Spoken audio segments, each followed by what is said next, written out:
அது எப்படிங்க முடியும்? ஒரு மனைவி இருக்கும்போது இன்னொரு மனைவியா? இதெல்லாம் தப்புங்க.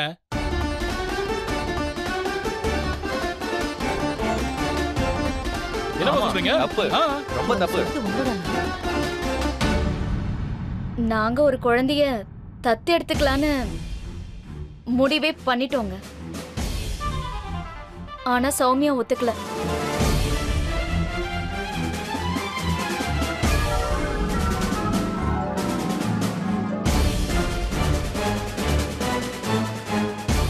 ஒத்துக்கவே மாட்டா. அவளோட தங்கச்சி சுமதியோட கல்யாணம் அருண் கூட.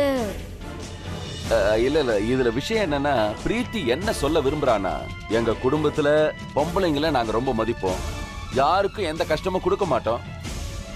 ஆனா இப்போ என்ன நடந்துகிட்டு இருக்கோ அது ஆக்சுவலி வந்து பாத்தீங்கன்னா அவளோட விருப்பத்தோட தான் நடந்துகிட்டு இருக்கு இல்லையா பிரீத்தி? அதனால இப்ப நடக்கிற விஷயம் அக்கா தங்கச்சிங்களுக்குள்ள பேசி ஒரு முடிவு எடுத்திருக்காங்க.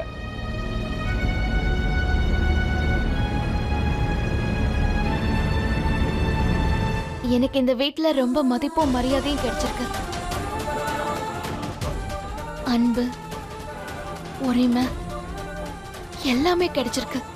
அப்ப என் குடும்பத்துல உள்ளவங்களோட சந்தோஷத்தையும் கவனிக்க வேண்டியது என்னோட கடமை தானே.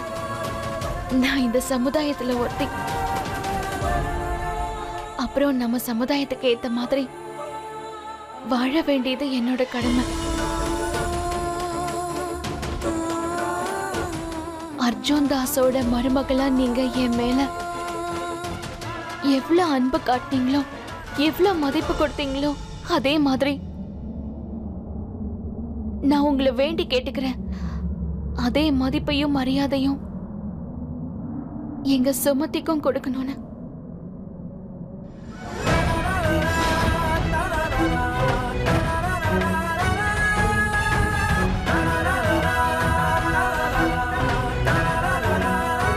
சின்ன வயசுல இருந்து நான் என் தங்கச்சி கூட எல்லா சந்தோஷத்தையும் பகிர்ந்துகிட்டேன். இன்னைக்கு என் தாலிய பகிர்ந்துக்க வேண்டியதாயிடுச்சு. ஆனா நீங்க என்ன நம்புங்க, நான் சந்தோஷமா இருக்கேன்.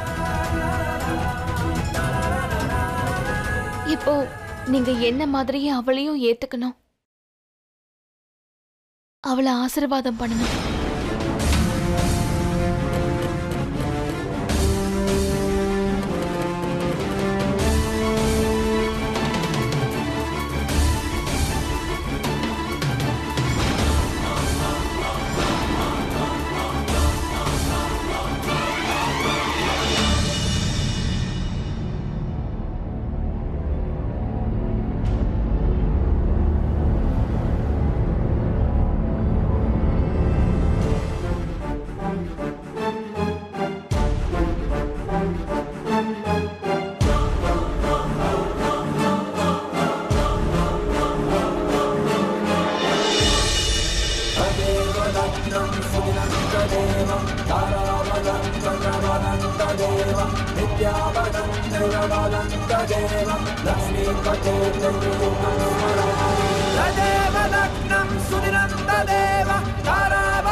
இன்னைக்கு இந்த ஊர்ல எல்லார் எதிரிலையும்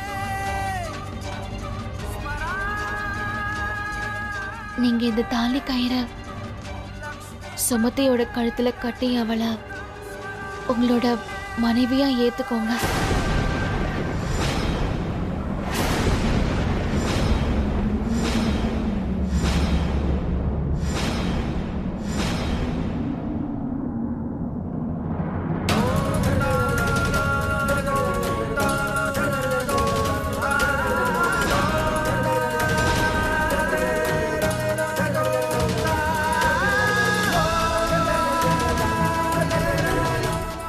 ஆமா அருண், இந்த தாலி கயிறை சுமதி கழுத்துல கட்டி உன்னோட இந்த உறவை நீ இன்னும் வலுவா மாத்திடு. எடுப்பா.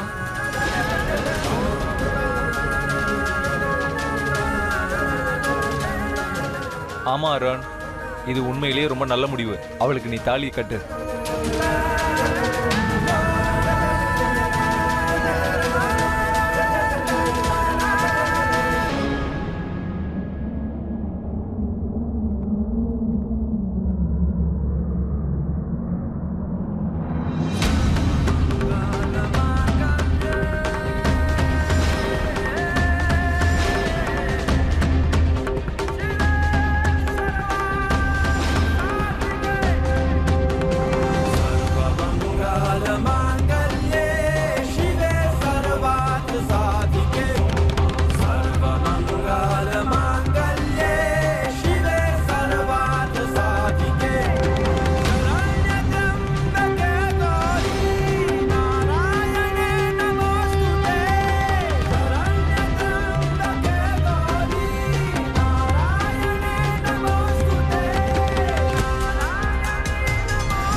உங்க மருமக மேல ஏன் இவ்ளோ பாசம் வச்சிருக்கீங்கன்னு இப்ப புரியுது அர்ஜுன் தாஸ் அண்ணா. தங்கமான மருமக, அவ லட்சத்துல ஒருத்தி.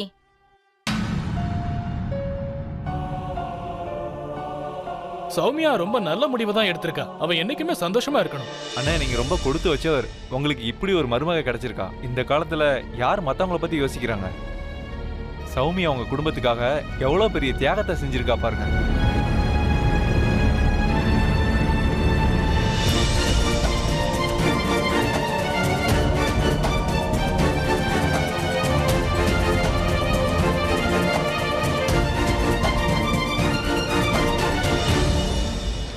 சரி சரி, முதல்ல போங்க, போய் சாப்பிடுங்க சந்தோஷமா.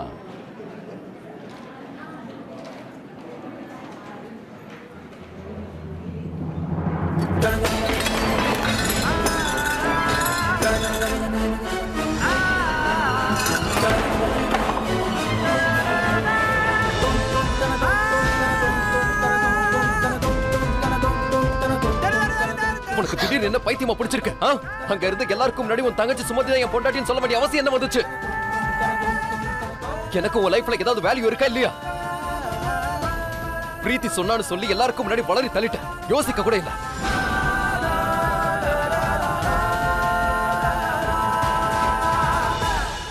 இதுல என்னங்க இருக்கு? சுமதியை நீங்க கல்யாணம் பண்ணிக்கிட்டீங்கல்ல, அவ உங்களோட மனைவி. அப்புறம் அவளுக்கு ஒரு இடம் கிடைக்கணும்லங்க. யார்கிட்ட கேட்ட? என்கிட்ட நீ கேட்டியா?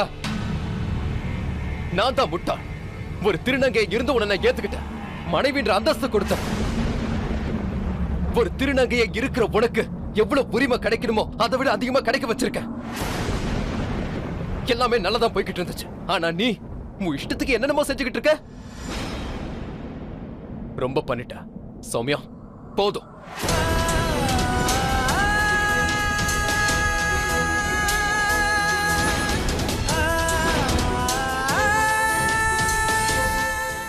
சரியா சொன்னீங்க. ஒரு திருநங்கையா இருந்தோம் எனக்கு எவ்வளவோ கிடைச்சிருக்கு. ஆனா யோசிச்சு பாருங்க, சுமதியும் ஒரு பொண்ணு தானே. அவளுக்கும் இந்த சந்தோஷத்துல முழு உரிமை இருக்குல்லங்க. அதான் நான் இப்படி எல்லாம் செஞ்சேன்.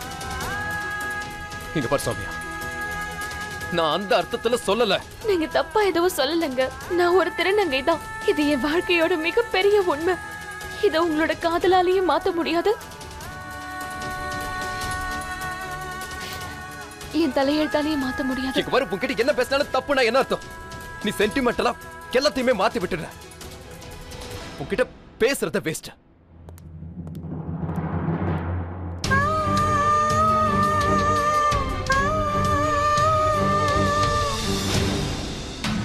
இதெல்லாம் என்னங்க? எல்லாரும் முன்னாடி உங்களால எப்படி இப்படிலாம் சொல்ல முடியும்? சுமதிக்கும் அருணுக்கும் கல்யாணம் ஆயிடுச்சுன்னு எப்படி?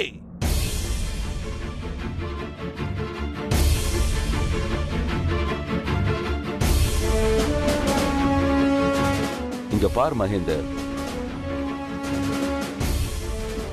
நீ கொஞ்சமாவது யோசிச்சுதான் பேசுறியா? ரெண்டு பொண்ணுங்களுக்கு தகப்பனி கொஞ்சம் கூட பொறுப்பே இல்லாம இப்படி பேசிட்டு இருக்க. ஹோலி பண்டிகை சந்தோஷமா கொண்டாட வேண்டியது, அதை கெடுக்கிறதுக்கு உன் இஷ்டத்துக்கு என்னென்னவோ பேசிட்டு இருக்க. என்ன பேசுறோன்னு கொஞ்சம் கூட புரியலையா? உன் ரெண்டு பொண்ணுங்களும் என் வீட்டு மருமகளுங்களா ஆயிருக்காளுங்க. இந்த அர்ஜுன் தாஸோட சம்பந்தியா இருக்க. வேற என்ன வேணும் உனக்கு? அவங்க கவலையா இருக்கும் போதும் நீ கவலையா இருந்த. இப்ப அவங்க சந்தோஷமா இருக்காங்க, அப்போ நீ கவலையா இருக்க. உனக்கு சந்தோஷமா இருக்கவே தெரியாதா?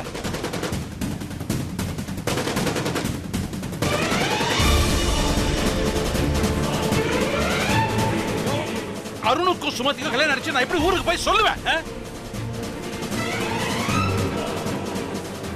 அவங்களுக்கும் சொல்லி ஆகணும்ல. சம்மந்தி, இதுல என்ன இருக்கு? நீங்க விருப்பப்பட்டீங்கன்னா நான் உங்க பொண்ணு கேட்டு உங்க விருப்பத்தோட உங்க வீட்டுக்கே வரோமே.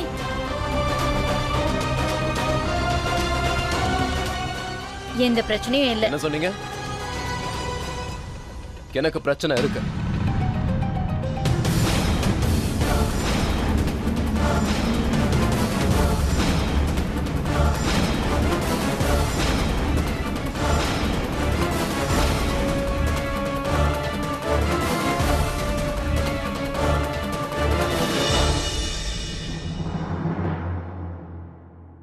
இப்ப இப்ப எல்லாருக்கும் முன்னாடி சுமதி என்னோட மனைவின்னு சொல்ல வேண்டிய அவசியம் என்ன வந்துச்சு?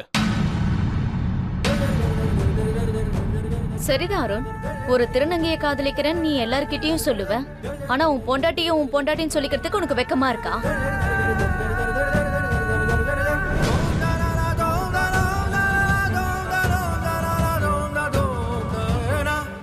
சில நேரத்துல நீங்க தான் என்ன பெத்தீங்களா இல்ல ரோட்ல இருந்து கொண்டு வந்தீங்களான்னு எனக்கே சந்தேகம் வருது.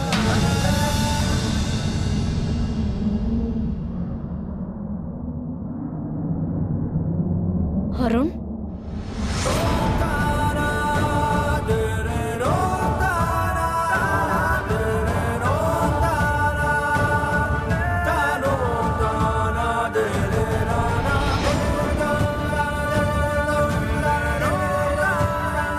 மகேந்திரா, அமைதியா இரு.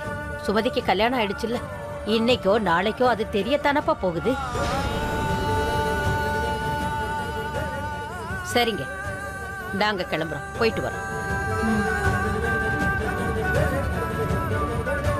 போயிட்டு வாங்க.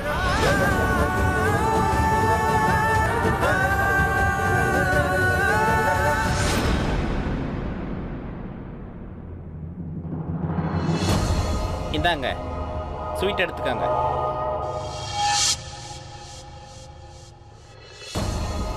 ராணி ரொம்ப நல்ல செய்தி சொல்லியிருக்கா. அருண் அவங்க சொந்தக்காரங்க எல்லாரும் மத்தியிலையும் சுமதியை தன்னோட மனைவியா ஏத்துக்கிட்டான். அப்புறம் அங்க சமயா மட்டும் தனியா என்ன பண்ணுவா? இப்போ நீங்க எல்லாரும் ஆடி பாடி சந்தோஷமா இருங்க. கரெக்டா சொன்னீங்க. அப்புறம் சந்திரா அக்கா, அப்புறம் சௌமியோட ரூமை நல்லா சுத்தமா க்ளீன் பண்ணி வை. ஏன்னா கூடிய சீக்கிரம் அவ இங்க வந்துருவா.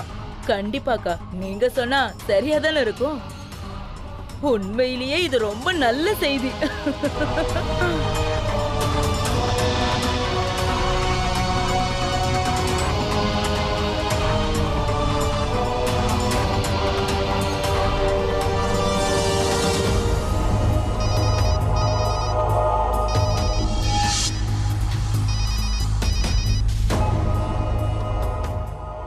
வாழ்த்துக்கள். சௌமியாவை எவ்வளவு சீக்கிரமா இங்க அனுப்பி வைக்க போறீங்க? ரொம்ப நாள் இல்ல, ஒரு 15 நாளுக்குள்ள.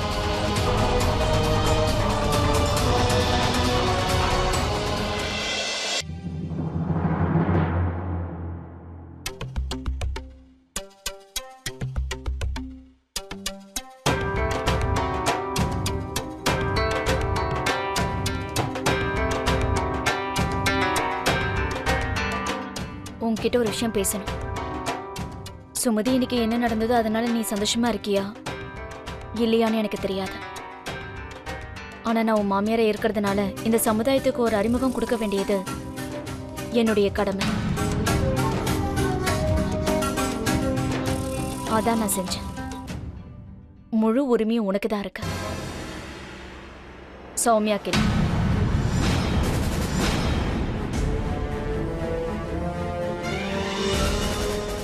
இன்னைக்கு நான் என்ன செஞ்சனோ அதை நான் வாழ்க்கை முழுக்க செய்வேன். ஒரு அம்மாவா, ஒரு மாமியாரா, ஒரு மனைவியா நான் எல்லா கடமையும் நிறைவேற்றுவேன். ஏன்னா என் குடும்பம் தான் எனக்கு எல்லாமே. உன் மாமியார் உனக்கு இந்த சமுதாயத்துல உனக்கு ஒரு அறிமுகத்தை கொடுத்துட்டா. இனிமே உன் புருஷனுடைய வாழ்க்கையில உன்னுடைய அறிமுகத்தை உருவாக்க வேண்டியது உன்னுடைய கையில தான் இருக்கு.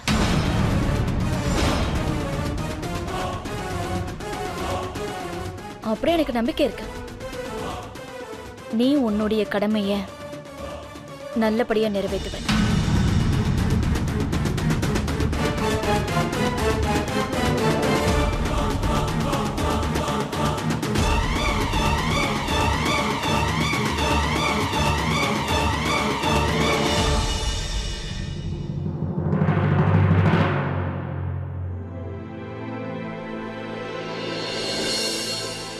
எல்லாருக்கும் முன்னாடி சௌமியா அப்படி சொல்ல வேண்டிய அவசியம் என்ன வந்துச்சு? அவ எதுக்காக இந்த மாதிரி டிராமா எல்லாம் பண்ணிக்கிட்டு இருக்கா? இது எல்லாத்துக்கும் காரணம் நீ. நான் உன்னை கல்யாணம் பண்ணாம இருந்திருந்தா எனக்கு இந்த பிரச்சனை வந்திருக்காது. உங்க அக்கா தங்கச்சிக்குள்ள அப்படி என்னதான் பிரச்சனை? உங்க 2 பேருக்கு நடுவில் நான் மாட்டிக்கிட்டு முடிக்கிறேன்.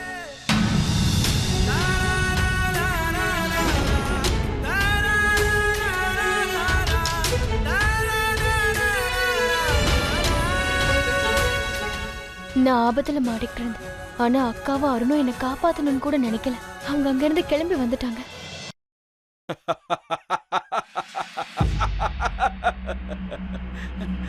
எத்தனை வருஷம் கழிச்சு மனசுல இருந்த பாரம்லாம் இறங்கி இருக்கு. கடவுளுக்கு தான் நன்றி சொல்லணும். கண்டிப்பா இன்னைக்குதான் என் வாழ்க்கைக்கு ஒரு அர்த்தம் கிடைச்சிருக்குமா. நம்ம சுமதிக்கு ஒரு நல்ல வாழ்க்கை கிடைச்சிருக்கு. அவளோட வாழ்க்கை இனிமேல் தான் நல்லா இருக்க போகுது. இப்போ அருண் அவளை எப்படியாவது தன் பொண்டாட்டியா ஏத்துக்கணும், அவ்வளவுதான். மகேந்திரா, ஏன் மாட்டான்னு சொல்ற? சுமதி அவனோட குழந்தைக்கு தாயாயிட்டான்னு வச்சுக்க. அதுக்கப்புறம் சுமதி பின்னாடியே தான் சுத்திக்கிட்டு இருப்பான். சௌமியாவை மறந்துடுவான். ஏ நிம்மி, பாத்துட்டு இருக்கல்ல, நான் ஜெயிச்சிட்டேன் பாரு. சுமதியோட அப்பாவுக்கு வெற்றி கிடைச்சிருக்கு. பாத்துக்கிட்டு தானே இருக்க.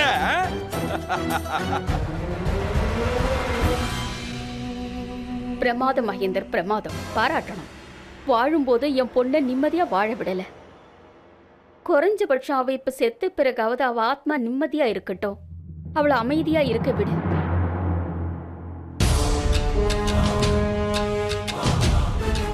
அப்படியா? அவளை நினைச்சு நீங்க ரொம்ப கவலைப்படுறீங்களா?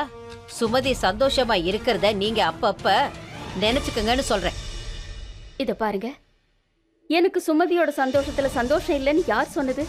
என்னை விட அதிகமா யாராலையும் சந்தோஷப்பட முடியாது. ஆனா இதை நினைச்சாதான் எனக்கு ரொம்ப கஷ்டமா இருக்கு. உங்க 2 பேரோட வெறுப்புக்கு முன்னால சௌமியாவோட நல்ல குணம் உங்க கண்ணுக்கு தெரியவே மாட்டேங்குது. இன்னைக்கு சுமதிக்கு சமுதாயத்துல நல்ல பேரு கிடைச்சிருக்கு. எந்த அறிமுகம் கிடைச்சதோ அது சௌமியா தானே கொடுத்தா. இதையே நீங்க மறந்துட்டீங்க.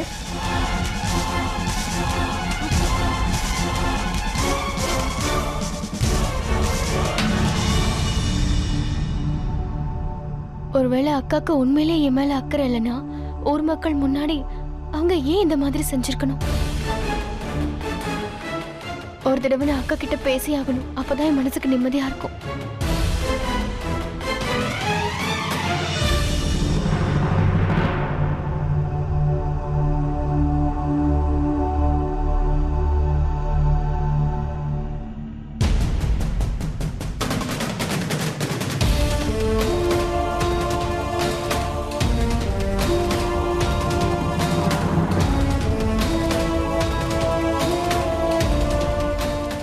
அட, இவ சௌமியோட ரூம் பக்கமா போயிட்டு இருக்கா.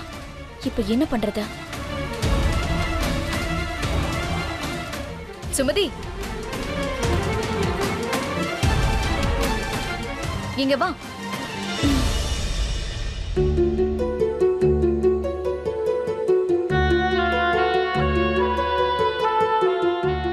இன்னைக்கு அத்தை குடும்பத்துல எல்லாரோட போட்டோஸோடவும் என்னோட போட்டோவே மாட்டிருக்காங்க.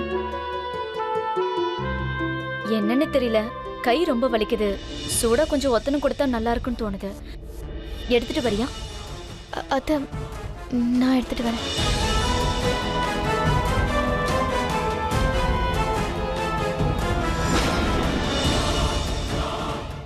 உங்க அக்கா தங்கச்சிங்களை எப்படி நான் அவ்வளவு சீக்கிரமா சந்திக்க விடுவேன்னு நினைக்கிறேன். அப்புறம் நான் உழைச்ச உழைப்பு பூரா வீணா போயிடாது. சரி பிரீத்தி, இப்போ அடுத்தது என்ன பண்ண போற?